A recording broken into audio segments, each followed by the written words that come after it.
In boxing, that whole greatest of all time debate, it's practically its own sport, isn't it? Years. Absolutely. Everyone has their guy, their criteria. But what if the usual ways we measure greatness, like a perfect record, maybe dominating just one weight class, what if that just doesn't cut it sometimes? That's exactly where Manny Pacquiao comes in. Right. So today, we're doing a deep dive into Pacquiao's career, and we're going to explore why his case for being the GOAT, well, it needs a different kind of framework, a really audacious one, you could say. His recent first ballot election to the Hall of Fame, class of 2025, that's basically the official stamp on a legacy built on things people thought were impossible. Totally. I mean, the achievements are just staggering when you list them out. Well, think about it. He's the only boxer ever to win world championships in 8 different weight divisions. 8. And 12 major titles across, what was it, a 47-pound difference. 47 pounds. It fundamentally changes what pound for pound even means. He lived it, taking his core strengths across totally different physical challenges. And it doesn't stop there. Holding world titles in 4 different decades, that's insane longevity. And being the first, and still the only one, to win the lineal title, the man who beat the man, in 5 separate weight classes. 5. These aren't just stats you pull out. They're unique. No one else has done this stuff. And behind all that, there's a story. Started as a kid, 16 years old, literally fighting to survive on the streets in the Philippines. Yeah. And becomes this global icon. It's like walking proof that where you start doesn't determine where you end up. His whole career felt like a fight for his family, for his country, has a whole other layer to it. So for you listening, what we want to do here is give you a quick but deep understanding of this. Well, this once-in-a-lifetime fighter. Why people say his career pushed the very limits of ambition in boxing. Let's get into it. Okay, so building this audacious case, we got to start with the hard facts, right? The numbers that just can't be argued with. What are those foundational stats? Right, the bedrock. The absolute centerpiece is being the only 8-division world champion, period. 8 divisions. Over 12 years, he just climbed, systematically. 12 major world titles, starting way down at flyweight, 112 pounds, all the way up to super welterweight, 154. That's a 42-pound difference. 42 pounds, which is what, like a 38% increase from his first title weight? It's nuts. It's not just adapting physically, it's keeping that speed, that power against naturally much bigger opponents. And it wasn't just collecting belts in empty divisions, right? He fought real champions along the way. Can you walk us through some of those key jumps? Which ones really stand out? Oh, absolutely. It's a murderer's row, really. Starts flyweight, December 98, KOs Chachai Sasakul for the WBC and lineal belts. Big start. Okay. Then June 2001, jumps up, takes the IBF super bantamweight title, TKO over Vledwaba.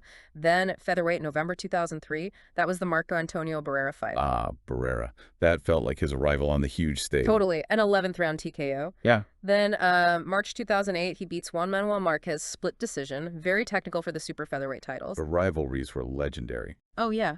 Then just 3 months later, June 08, up again to lightweight. TKO's David Diaz for the WBC belt. Then May 09, light welterweight. The Ricky Hatton knockout. Wow. That second round KO was brutal. One for the ages. November 09, welterweight beats Miguel Cotto, TKO in the 12th. Real statement against a bigger guy. His 7th division. 7th. And finally, November 2010, dominates Antonio Margarito, who is way bigger, for the super welterweight title. That was number 8. Each step was against a legit world-class guy. That's just an incredible list.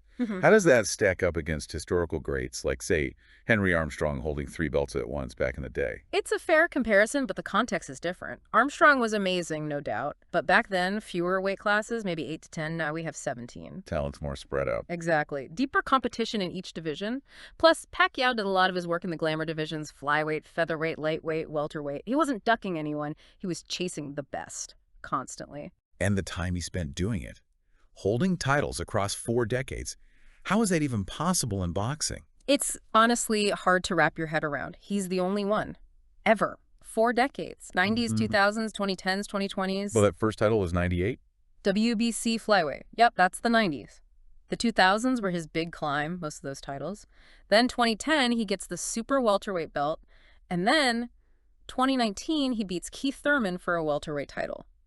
At age 40. Thurman was undefeated, right? A young champion. Undefeated, prime WBA champ. And by holding that title into 2020, boom, 4 decades. That's over 20 years fighting at the absolute elite level. The physical upkeep, the mental focus, it's almost superhuman. Truly unparalleled.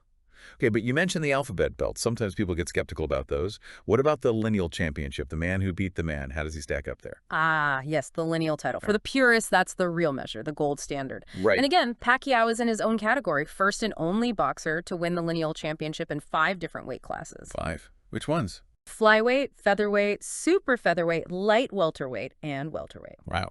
So this counters any argument about just collecting belts. It means in 5 distinct divisions, everyone knew he was the guy. No debate. Okay. So you take those 3 things together, the 8 divisions, the 4 decades, the 5 lineal titles, it creates the statistical picture that, well, it just hasn't been done before. It speaks volumes about his ambition and his ability to execute.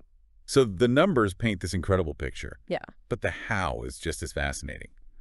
What was it about that Pac-Man style? What was the secret sauce that let him break all the rules and beat so many different kinds of fighters? Yeah, the style. It was controlled chaos, really. Yeah. And it started with him being a southpaw, but using it in a totally unorthodox way. How so? What did he do differently? Well, the textbook says a southpaw should circle right away from the orthodox fighter's power right hand. Pacquiao usually went left. Towards the power hand. Towards it, yeah.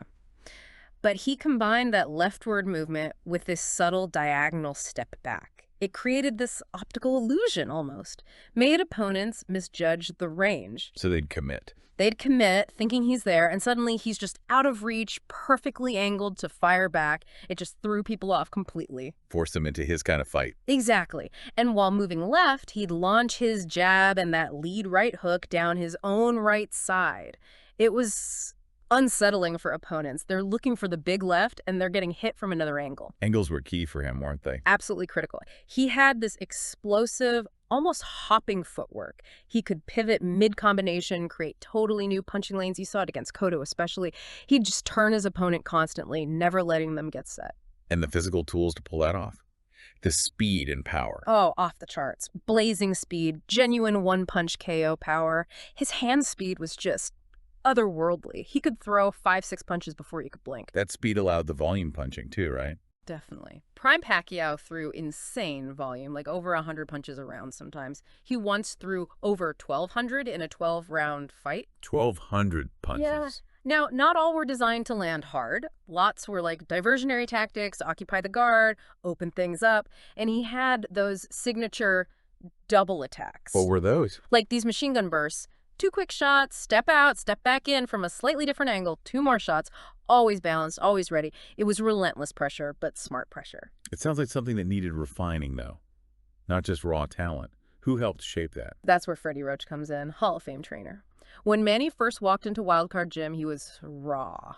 Powerful left hand, but pretty wild, kind of one-dimensional. Yeah. Roach saw the potential, obviously. He didn't try to make him a conventional fighter. He channeled that aggression. Turned him from a wild puncher into this elusive offensive force. And the right hand. That was Roach's masterpiece. Developing that potent right hand, they called it Manila Ice. That made him a true two-fisted threat. Opponents couldn't just focus on the left anymore. Changed everything. Totally. And Roach taught him the subtleties too. Feints, slips, head movement, using defense to create offense. So his style ended up being this direct challenge to textbook boxing. He turned convention on its head. Okay, so we've got the numbers, the style. Yeah. But real greatness, it's forged in the fire, Yeah. right? It's about who you beat. And Pacquiao's resume is just stacked. It really is. It's a who's who of modern boxing. And his rise is completely tied to those legendary fights against the great Mexican champions. Barrera, Morales, Marquez. The executioner. Exactly. He earned that nickname. Fought 8 straight Mexican opponents at one point. And he didn't just beat them. He won over the passionate Hispanic fans because the fights were just incredible nonstop action. Let's dig into those rivalries. The Barrera fight first that felt like a changing of the guard. Oh, big time. Sure. 2003. Barrera was the lineal featherweight champ, a pound-for-pound guy. Pacquiao just overwhelmed him. Speed, power, angles. Right. Forced an 11th round TKO. It announced Pacquiao was here, and he was different. And the Morales trilogy, that showed something else, right? Resilience. Absolutely. He lost the first fight to Morales in 2005, a tough decision. But then he came back in the rematches in 2006 and just destroyed him. 2 KOs, showed he could learn, adapt, overcome adversity. That's championship DNA. In Marquez. Yeah. 4 fights. So? One of the greatest rivalries ever. Truly epic. Pure chess matches fought on a knife edge. The first one's a draw, even though Manny drops him 3 times in the first round. Crazy. Then 2 super close disputed decision wins for Pacquiao. And then, of course, the 4th fight. Marquez lands that perfect shot, the big KO loss for Manny. But even that loss, in a way, it speaks to the kind of wars he was willing to engage in. He never shied away from that challenge. Amazing series of fights. But then there was that run, maybe 2008 to 2010, where he just went supernova. Yes. Became a global megastar. Yeah, that stretch. It's genuinely considered one of the best runs by any fighter in the modern era, maybe ever. Kicked off with De La Hoya. December 2008. Moves up to welterweight, big underdog against Oscar De La Hoya, the golden boy. And Pacquiao just batters him, gives him an 8-round beating that forces De La Hoya to retire on a stool. Catapulted him to another level of fame. Instantly. Then, May 2009, Ricky Hatton. Undefeated at 140, the kingpin. And Pacquiao delivers maybe the most iconic KO of his career. Second round, boom, knockout of the year. Just devastating. 6 months later, November 2009, steps up again against Miguel Cotto, the WBO welterweight champ. Cotto's a strong, tough guy. Pacquiao gives up size, but just overwhelms him with speed and volume. TKO in the 12th. That's his 7th division title. Incredible. And he tops it off November 2010, moves up again, fights Antonio Margarito, who is huge compared to him, the super welterweight title. And he dominates Margarito over 12 rounds, unanimous decision, his 8th division. That whole run was just unbelievable dominance against elite guys. Absolutely staggering. But look, even legends get old. Father Time is undefeated, they say. Yet Pacquiao seemed to defy him for a long time. How did he manage to win titles late in his career against prime guys? That Thurman fight is the key example, I think. It's a massive part of his GOAT argument, the longevity at the highest level. July 2019, right? Yep. He's 40 years old, steps in with Keith, one-time Thurman, undefeated WBA champion, younger, strong puncher, and Manny drops him in the first round. Set the tone. Totally. Goes on to win a split decision in a really exciting fight, becomes the oldest welterweight champ ever, and the first 4-time champ in that division. It wasn't like a farewell fight. It was a legitimate world title win against a top prime opponent. Proved the skills, the heart were still there. So outside the ring, his story becomes something else entirely, doesn't it? He really did become the people's champion. Oh, completely. His life story is almost mythical, born into just extreme poverty in the rural Philippines, runs away as a kid, lives rough on the streets in Manila. Boxing wasn't about sport initially. It was literally about survival, fighting to eat, to help his family. That narrative, that climb, it connects with people on a different level. Massively. He became this global symbol of hope, of resilience. Like, look, it doesn't matter where you come from, you can achieve incredible things. That story resonates way beyond boxing fans. And in the Philippines, his status is just unreal. I've heard those stories. The whole country just stops when he fights. It's true. They call him Pambansan Kamao, the national fist. He's more than a sports hero. He's a unifying figure for over 100 million people. Yeah. And yeah, the reports are consistent. When Manny fought, crime rates apparently dropped to near zero, streets empty, everyone glued to the TV. That level of national focus on one person, it's hard to find parallels anywhere in the world. And that connection led him into politics. Congressman, senator, trying to tackle poverty, trying to give back. His foundation work, too, building houses, scholarships. It's all part of that deep bond with his people. So how did that translate globally? How did he become this massive pay-per-view star? What was the engine behind that? Excitement. Pure and simple. He was must-see TV. He ended up being one of the biggest PPV draws ever. 26 PPV fights, something like 20 million buys, over $1 billion in revenue. The Mayweather fight alone was huge. Biggest ever. But even beyond that, people tuned in because Pacquiao promised action. He always said his goal was to entertain the fans. He'd engage, trade punches, push the pace. A different philosophy than Mayweather, maybe. Very different. Floyd was a defensive master, calculated risk management. Manny was about bringing the heat, taking risks for the sake of the show. And that's why I think he captured hearts in a way Floyd maybe didn't. Plus, conquering the Mexican legends won him that huge Hispanic fan base. He just delivered fireworks. Okay, so let's try and pull all these different threads together. When you boil it all down, what's the core argument? What's the main takeaway for really understanding Pacquiao's claim to being the greatest? I think fundamentally it comes down to this. No one in boxing history has ever embodied the idea of pound for pound more literally or more successfully than Manny Pacquiao. He didn't just get ranked P4P, he lived it. Exactly, he lived it, going from 106 pounds as a teenager to winning a title at 154. That journey is the ultimate practical demonstration of pound-for-pound greatness. And crucially, he carried his best assets, that speed, that power up through all those weight classes, beating bigger elite champions in their own territory. How does that compare to other Jupo contenders? Well, think about it. Floyd Mayweather, brilliant, 5 divisions. Muhammad Ali, the greatest heavyweight, 1 division. Sugar Ray Robinson, often cited as the original pound-for-pound king, primarily dominated 2 weight classes. Pacquiao's range of championship success across 8 divisions. It's just unique. It's the most compelling real-world proof of pound-for-pound ability we've ever seen. Okay, but let's address the elephant in the room for some people. The losses. 8 defeats. How do you reconcile that with being the greatest of all time? Does that diminish the case? That's a really important question. Are those losses a black mark, or are they actually part of the story? I'd argue they're a direct result of his greatest strength, his unbelievable willingness to take risks. Look, an undefeated record is incredible, but sometimes it's also about careful management, picking the right fights at the right time. Pacquiao's career was the opposite. His record reads like a logbook of someone who constantly sought out the toughest challenges available, often knowing he was the smaller man, often stepping way outside his comfort zone. So the losses came against top guys. Absolutely. We're talking about guys like Marquez in that 4th brutal fight, Floyd Mayweather, the defensive wizard, even with Manny having a reported shoulder injury. That controversial decision to Jeff Horn down in Australia, his last fight against Yordenis Ugas when he was 42. These aren't losses to journeymen. They're battle scars. Exactly. They're proof he never ducked anyone, never shied away from the fire. For a lot of fans, and analysts too, that willingness to risk it all, even in defeat, counts for more than a carefully protected zero run. So, to really wrap it all up, Manny Pacquiao's GOAT case seems to stand on these 4 pillars, right? First, just unprecedented achievement. The only guy with 8 divisions, 4 decades, 5 lineal titles. Just right? Wow. Untouchable numbers. Second, a legendary resume.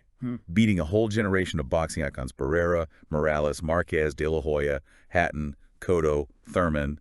The list goes on. Hall of Famers, pretty much all of them. Third, that transcendent style. Yeah. Unique, thrilling, all action, blending speed, power, crazy angles, pure excitement. Fan-friendly to the extreme. And finally, fourth, his unparalleled impact. Oh. The national hero who could stop a nation, the global icon, the ultimate rags-to-riches story that inspires millions. It's that combination. Other fighters might excel in 1 or 2 of these areas. Maybe Ali had the impact. Maybe Mayweather had the technical brilliance near an undefeated record. But arguably, no one combines all 4 pillars to the same incredible degree as Pacquiao. So his career wasn't about being perfect. No, it was about the audacious pursuit of greatness in its hardest, riskiest, and maybe most human form. That complete, multifaceted legacy. That's what makes his case for being the greatest of all time so compelling, so persuasive. So maybe the final thought for you to ponder is this. What does it truly mean to define greatness? Is it about the flawless, unblemished record? Or is it about the sheer scale of the impossible odds someone is willing to face and conquer again and again?